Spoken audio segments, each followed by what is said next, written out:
Logo depois dessa discussão, um pouco preliminar em termos de a priori e a posteriori, ele está simplesmente fazendo menção aqui de como a coisa é classicamente entendida, né? O binômio a priori e a posteriori e o binômio necessário e contingente são entendidos como binômios mais ou menos paralelos, classicamente. É exatamente o que naming and necessity vai romper com esse paralelismo, tá? Mas ele menciona também analítico sintético, menciona apenas para dizer o seguinte: não vamos falar disso, tá? Na página 39 da edição em inglês, que está na página 87 da edição em português, né? Um outro termo usado na filosofia é o termo analítico, eu não vou falar disso, tá? E uma outra categoria mencionada na filosofia, por exemplo, quem leu Descartes, né? As meditações metafísicas, uma outra categoria, um outro termo mencionado, uma outra categoria, a categoria de certeza, tá? Certeza também tem essa conotação epistêmica, psicológica, mas ele também apenas menciona a certeza aqui para dizer, eu não vou falar disso, tá? Uma coisa importante que ele menciona, que isso sim vai ter uma importância no texto, tudo que nós estamos vendo aqui no texto ainda são, digamos, aspectos preliminares da discussão. A discussão propriamente, do ponto de vista dele, vai começar algumas páginas mais adiante, quando ele começar a introduzir aquilo que ficou conhecido na literatura como o argumento modal. Argumento modal, quer dizer, você agora já sabe o que é modal. Modal diz respeito à modalidade, portanto diz respeito a esse raciocínio de diferentes mundos possíveis, como que as coisas poderiam ser em diferentes mundos possíveis ou em todos os mundos possíveis, assim por diante. Sempre que ocorrer esse termo, esse adjetivo em filosofia, né, ou discussão em metafísica, modal, argumento modal, noção modal, você imediatamente entenda como uma noção que faz apelo ou diz respeito à possibilidade ou necessidade ou a diferentes mundos possíveis, tá? Então a noção de possibilidade é uma noção modal, né? Um raciocínio modal é um raciocínio de como as coisas poderiam ter sido em outros mundos possíveis. Isso é um recurso que os filósofos da linguagem e da metafísica, sobretudo, fazem muito hoje em dia, raciocínios modais, argumentos modais. E o que o Kripke vai dar em Naming and Necessity, daqui a algumas páginas, é um argumento modal para a sua tese de que nomes próprios não têm sentido freguiano, né? Que é aquilo que a gente falou vários vídeos aí para trás, quando eu estava discutindo a noção freguiana de sentido, e eu antecipei para vocês. Kripke vai dar um argumento de que nomes próprios não têm o sentido freguiano, e ele vai dar um argumento que é conhecido como argumento modal. Antes de chegar no argumento modal, ele discute algumas noções que vão ser noções auxiliares, tá? Então, aqui na página 39, ele diz: há uma outra questão que eu gostaria de tratar de maneira preliminar. Na página 39 da edição em inglês, aqui isso está na página 88 da edição em português. Há mais uma questão que eu gostaria de abordar preliminarmente. E aqui entram dois termos que você pode se assustar, portanto esse vídeo aqui é um vídeo terapêutico, para você não se assustar com esses dois termos. Ele fala, algumas vezes as pessoas alguns filósofos têm distinguido entre o essencialismo, né, ou a crença na modalidade de ré, isso aqui é um termo do latim, de ré, né, e a mera defesa da necessidade, a crença na modalidade de dicto. Esse binômio de ré, de dicto, esses são termos que vêm, claro, ficaram, como são termos do latim, deve vir da Idade Média, mas a ideia é muito mais antiga que a Idade Média, tá? De ré, res em latim significa coisa, então de ré significa da coisa, a coisa tem isso, tá? Os objetos têm isso, tá?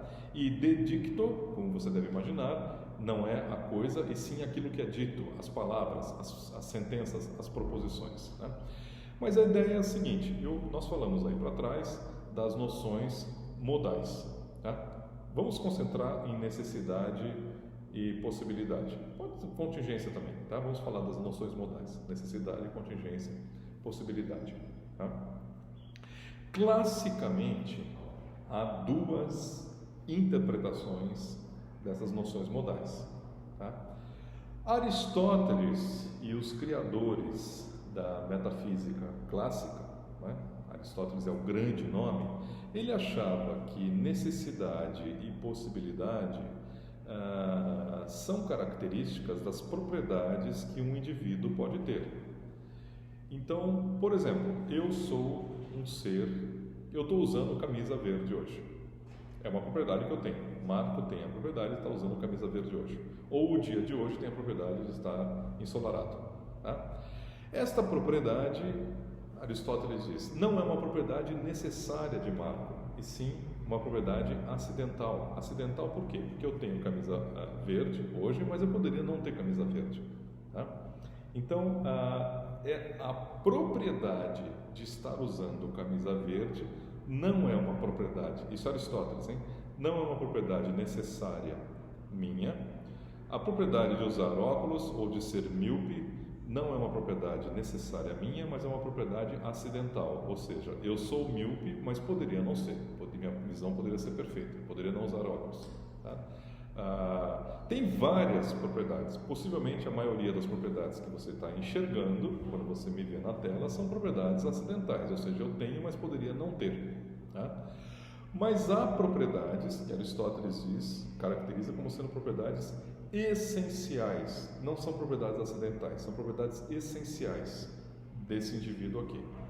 Por exemplo, a propriedade de ocupar algum lugar no espaço. Eu sou um ser espacial. Tá? Então, essa é uma propriedade essencial. Eu ocupo lugar no espaço aqui e ocuparia lugar no espaço em qualquer mundo em que eu ocorresse. Eu sou um ser espacial. Tá? Você vai, mas e um mundo que você fosse puro espírito? Um mundo que eu fosse puro espírito não seria eu. Você não está mais falando de mim, você está falando de um outro indivíduo que parece muito comigo.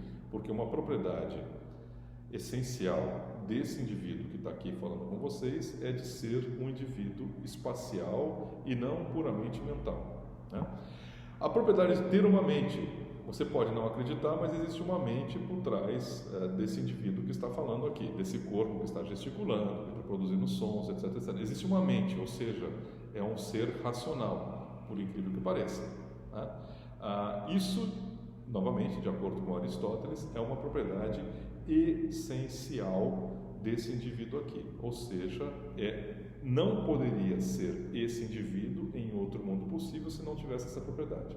Por exemplo, um zumbi ou uma mera estátua ou um mero robô que tivesse exatamente essa mesma aparência aqui, mas não tivesse uma mente em outro mundo possível, não seria esse indivíduo que está aqui falando com vocês, seria um outro indivíduo, um indivíduo que possivelmente teria uma mesma aparência física, uma aparência física muito parecida com esse daqui, mas não seria esse mesmo indivíduo, porque ter uma mente e ter exatamente essa mente que está aqui é uma propriedade essencial desse indivíduo. Ou seja, tem propriedades que são acidentais, que eu tenho, que eu poderia não ter, tá? É fácil, você vê várias delas. Agora, tem uma coleção de propriedades que são essenciais. Eu tenho e eu considerado em qualquer outro mundo possível, para que seja eu, tem que ter aquela propriedade também. Então, ter exatamente essa mente aqui e não outra é necessário para que em outro mundo possível seja esse indivíduo do qual eu estou falando. Então, ter uma mente, ter essa mente é uma propriedade essencial que eu tenho. Tá? Isso se estende a vários objetos. Então, os seres biológicos, por exemplo, essa planta que está aqui atrás, essa planta, tá certo? Ela pertence a uma determinada espécie. Eu não sou botânico, não sou biólogo, mas vamos chamar essa espécie aqui de espécie X. Ela pertence à espécie X. Então, pertencer à espécie X é uma propriedade essencial dessa planta aqui. Porque num outro mundo possível, um outro indivíduo que não pertence à espécie X, por mais que pareça essa planta aqui, não é essa planta. Tá? Não é essa planta. É um outro indivíduo, é uma outra coisa, um outro ser vivo, que naquele mundo parece essa planta, mas não é essa planta. Porque pertencer a essa espécie, ter uma certa estrutura biológica, é uma propriedade essencial desse indivíduo aqui. E desse aqui também. Eu pertenço a uma espécie biológica, assim como vocês, nós pertencemos à espécie humana, tá certo? Ser um ser humano é uma propriedade essencial nossa também, tá? Minha e de vocês também. não é uma propriedade essencial desse copo aqui. Tá? Nem essencial, nem acidental. Esse copo é uma propriedade acidental desse copo ser verde, é uma propriedade acidental desse copo ter exatamente esse tamanho e não ser 1 centímetro maior. Né? São várias propriedades acidentais. Eu imagino, você também, facilmente este copo poderia ter outras propriedades. Facilmente dá para imaginar. Este copo ele poderia ser um pouco mais claro, poderia ser um pouco mais escuro, poderia ter um pouco mais frio, um pouco mais quente, etc. Então, várias dessas propriedades são propriedades acidentais. Agora, não ocupar lugar no espaço não é uma propriedade que ele poderia ter. Tá? Ser uma entidade não espacial. Não é, porque ocupar lugar no espaço, ser estendido no espaço, é uma propriedade essencial desse copo. Essencial vem do termo essência. Então, Aristóteles achava que as coisas, em particular os seres vivos, têm uma essência. Essência seria essa coleção de propriedades necessárias, propriedades essenciais. Tá? Por oposição às propriedades não essenciais. Então, haveria uma essência, tá? Ou propriedades essenciais, e haveria as propriedades acidentais. Tá? Essa é a antiga metafísica aristotélica.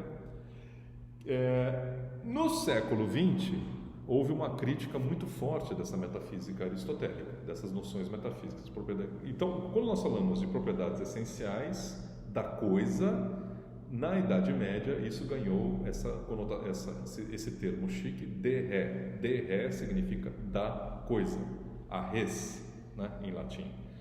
E no século XX, a noção de modalidade de ré, de que as coisas têm possibilidade e as coisas têm necessidade, olha, caiu em desuso, foi objeto de muita crítica, né? Sobretudo os chamados teóricos do empirismo lógico falavam, não, se eu olhar para esse copo aqui, eu vejo que ele é verde, eu vejo que ele tem uma faixa negra, etc, etc, mas eu não vejo nada de essencialidade, eu não consigo enxergar uma propriedade essencial nele. Tá? Então, que a espacialidade, etc, etc, ser uma coisa estendida no espaço, ter uma certa origem, nada disso eu consigo ver nesse copo. Isso era um delírio da metafísica antiga, dos aristotélicos. Aliás, a metafísica toda foi chutada para escanteio no século XX.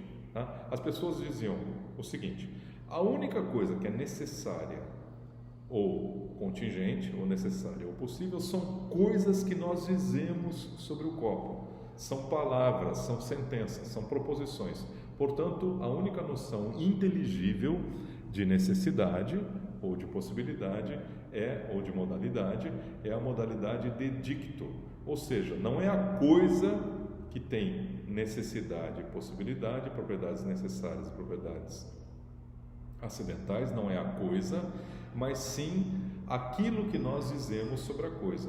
Então, o copo é verde, é uma proposição ou algo que nós dizemos que é verdadeiro. O copo é verde, ou parcialmente verde, isso é algo verdadeiro, mas é uma verdade contingente. É a proposição que é necessário ou contingente. Então, o que é necessário ou contingente é aquilo que é dito. Daí o nome modalidade de dicto. No século XX, vários teóricos, vários filósofos muito importantes atacaram brutalmente a noção de modalidade de ré.